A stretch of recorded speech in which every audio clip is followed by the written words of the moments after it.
ನಮಸ್ಕಾರ. ಈಗ ನಮಗೂ ನಿಮಗೂ ಎಲ್ಲರಿಗೂ ಜಗತ್ತಿನಲ್ಲಿರೋರಿಗೆಲ್ಲರಿಗೂ ಯಾವುದರ ಅವಶ್ಯಕತೆ ಇದೆ ಅಂತಂದ್ರೆ ಸುಖದ ಅವಶ್ಯಕತೆ ಇದೆ. ಆ ಸುಖವನ್ನ ನಮಗೆ ನೀಡೋರು ಯಾರು ಅಂತಂದ್ರೆ ಗುರುಗಳು. ಗುರು ಅಂದ್ರೆ ಯಾರು? ಗು ಅಂದ್ರೆ ಕತ್ತಲೆ. ಯಾವ ತರದ ಕತ್ತಲೆ ಅಂದ್ರೆ ಅಜ್ಞಾನದ ಕತ್ತಲೆ.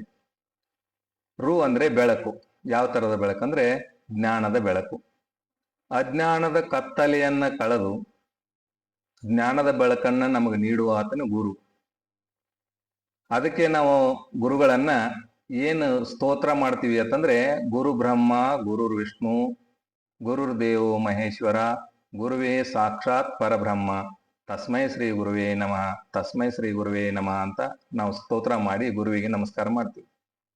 ಹೀಗೆ ಸ್ತೋತ್ರ ಮಾಡೋದ್ರ ಅರ್ಥ ಏನು ಅಂತಂದ್ರೆ, ಗುರು ಅಂದ್ರೆ ಬ್ರಹ್ಮ, ವಿಷ್ಣು, ಮಹೇಶ್ವರಿಗೆ ಸಮಾನ. ಅಷ್ಟೇ ಅಲ್ಲದೆ ಪರಬ್ರಹ್ಮನಿಗೂ ಕೂಡ ಸಮಾನ.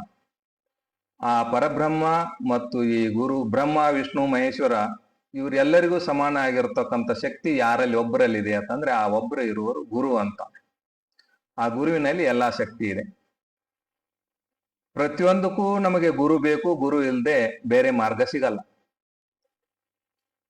ಯಾದಕ್ಕೆ ಅಂದ್ರೆ ಆ ಪರಮಾತ್ಮನಿಗೂ ನಮಗೂ ದರ್ಶನ ಮಾಡುವಂತ ಪರಮಾತ್ಮನನ್ನ ದರ್ಶನ ಮಾಡುವುದಾಗಲಿ ಅಥವಾ ಪರಮಾತ್ಮನಿಗೂ ನಮಗೂ ಕನೆಕ್ಷನ್ ಮಾಡುವ ಯಾರು ಅಂತಂದ್ರೆ ಗುರುಗಳೇ. ಗುರು ಇಲ್ಲದೆ ಮೋಕ್ಷನೂ ಸಾಧ್ಯ ಇಲ್ಲ, ಸುಖನೂ ಸಾಧ್ಯ ಇಲ್ಲ.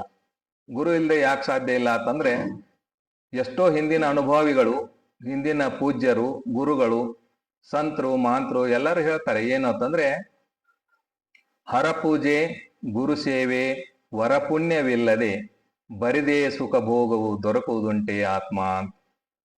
ನಮಗೆ ಸುಖ ಬೇಕಾದಂದ್ರೆ ಹರಪೂಜೆ, ಗುರು ಸೇವೆ, ವರಪುಣ್ಯ. ಹರಪೂಜೆ ಅಂದ್ರೆ ನಿಮಗೆ ಗೊತ್ತಾಗತ್ತೆ, ಹರನ ಪೂಜೆ ಮಾಡ್ಬೇಕು, ಶಿವನ ಪೂಜೆ ಮಾಡ್ಬೇಕು. ಇನ್ನು ಗುರು ಸೇವೆ, ಗುರುವಿನ ಸೇವೆ ಮಾಡ್ಬೇಕು. ಇದು ನಿಮಗೆ ಆಗತ್ತೆ, ಅರ್ಥ ಆಗಿರುತ್ತೆ. ಅನ್ನ ವರಪುಣ್ಯ, ವರಪುಣ್ಯ ಅಂತಂದ್ರೆ ಯೋಗ್ಯವಾದ ಪುಣ್ಯ ಮಾಡಿರ್ಬೇಕು. ವರ ಅಂದ್ರೆ ಯೋಗ್ಯ, ಯೋಗ್ಯವಾದಂತ ಪುಣ್ಯಗಳನ್ನ ನಾವು ಮಾಡಿದ್ರೆ ಈ ಮೂರು ನಮ್ಮಲ್ಲಿ ಇದ್ರೆ ಮಾತ್ರ ನಮಗೆ ಸುಖ ಸಿಗುತ್ತೆ. ಇಲ್ಲ ಅಂದ್ರೆ ಒಂದಿಲ್ಲ ಒಂದು ಕಷ್ಟ ನಮ್ಮನ್ನು ಆವರಿಸ್ಕೊಳ್ತದೆ. ಇಂತಹ ಕಷ್ಟಗಳನ್ನ ಕಳೆದು ನಮಗೆ ಸುಖವನ್ನು ತೋರಿಸ್ಲಿಕ್ಕೆ, ಸುಖದ ದಾರಿಯನ್ನು ತೋರಿಸ್ಲಿಕ್ಕೆ, ಮೋಕ್ಷದ ದಾರಿಯನ್ನು ತೋರಿಸ್ಲಿಕ್ಕೆ ಬೇಕಾದವ್ರು ಯಾರಂತಂದ್ರೆ ಗುರುಗಳು ಬೇಕು. ಗುರುವಿನ ಅವಶ್ಯಕತೆ ಸಾಕಷ್ಟಿದೆ. ಅತಿ ಮಹತ್ವದ ಅವಶ್ಯಕತೆ ಗುರುವಿಂದಿದೆ. ಯಾಕೆ ಅಂದ್ರೆ ಗುರುವಿಲ್ಲದೆ ಮೋಕ್ಷ ಆಗಲ್ಲ, ಗುರು ಇಲ್ಲದೆ ವಿದ್ಯಾನೂ ಇಲ್ಲ. ಇವತ್ತು ಬ್ರಹ್ಮ, ವಿಷ್ಣು, ಮಹೇಶ್ವರಲ್ಲಿ ಯಾರಾದ್ರೂ ಮಾನವ ಅವತಾರ ತಗೊಂಡು ಬರ್ಬೋದು. ಉದಾಹರಣೆಗೆ ಶ್ರೀರಾಮಚಂದ್ರ ವಿಷ್ಣುವಿನ ಅವತಾರ, ವಿಷ್ಣುನೇ ಮಾನವ ರೂಪವಾಗಿ ಬಂದಿದ್ದ. ಆದ್ರೂ ಕೂಡ ಅವರಿಗೆ ವಸಿಷ್ಠ ಮಹರ್ಷಿಗಳು ಗುರುವಾಗಿದ್ರು. ಆ ವಸಿಷ್ಠ ಮಹರ್ಷಿಗಳು ಅವರಿಗೆ ಗುರು ಆಗಿಲ್ದಿದ್ರೆ ಅಥವಾ ಇನ್ನೊಬ್ರು ಯಾರೋ ಗುರು ಆಗಿರ್ದಿದ್ರೆ ರಾಮ ಏನು ಮಾಡ್ಲಿಕ್ಕೆ ಯೋಗ್ಯ ಇರಲಿಲ್ಲ. ಆ ರಾಮನಲ್ಲಿ ಅಥವಾ ನಮ್ಮಲ್ಲಿ ಮಾನವರಲ್ಲಿ ಯೋಗ್ಯತೆಯನ್ನು ತುಂಬುವ ಶಕ್ತಿ ಯಾರಿಗಿದೆ ಅಂದ್ರೆ ಗುರುವಿನಲ್ಲಿದೆ. ಅದೇ ರೀತಿ ಕೃಷ್ಣ ಕೂಡ, ಶ್ರೀಕೃಷ್ಣ ಪರಮಾತ್ಮನಿಗೆ ಗುರುಗಳಾಗಿದ್ರು ಯಾರು ಅಂತಂದ್ರೆ ಸಂದೀಪ್ ಮಹಾಮುನಿಗಳು. ಇವರೆಲ್ಲ ದೇವತಾ ಅವತಾರಗಳು, ವಿಷ್ಣುವಿನ ಅವತಾರಗಳು ಆಗಿದ್ರು ಕೂಡ ಅವರು ಗುರುವನ್ನ ಅವಲಂಬಿಸಿದ್ರು ಅದನ್ನ ನಿಮಗೆ ಗೊತ್ತಿದೆ. ಇದರಿಂದೇ ನಾವು ತಿಳ್ಕೋಬೇಕು ಗುರುವಿನ ಅವಶ್ಯಕತೆ ಎಷ್ಟಿದೆ ಅಂತ. ಈಗ ಆಂಜನೇಯ, ಹನುಮಂತ ಅವರು ಕೂಡ ರುದ್ರಾವತಾರಿಗಳು. ಆ ಆಂಜನೇಯ ರುದ್ರಾವತಾರಿ ಆಗಿದ್ರು ಕೂಡ ಸೂರ್ಯನನ್ನು ಗುರುವಾಗಿ ಮಾಡ್ಕೊಂಡಿದ್ರು. ಆಂಜನೇಯನ ಗುರು ಯಾರು ಅಂದ್ರೆ ಸೂರ್ಯ. ಅದಕ್ಕೆ ಗುರುವಿನ ಮಹತ್ವ ಜಾಸ್ತಿ ಇದೆ. ಇನ್ನು ಗುರುವಿನಲ್ಲಿ ಇರುವಂತಹ ಶಕ್ತಿ ಅಪಾರ ಶಕ್ತಿ ಇದೆ.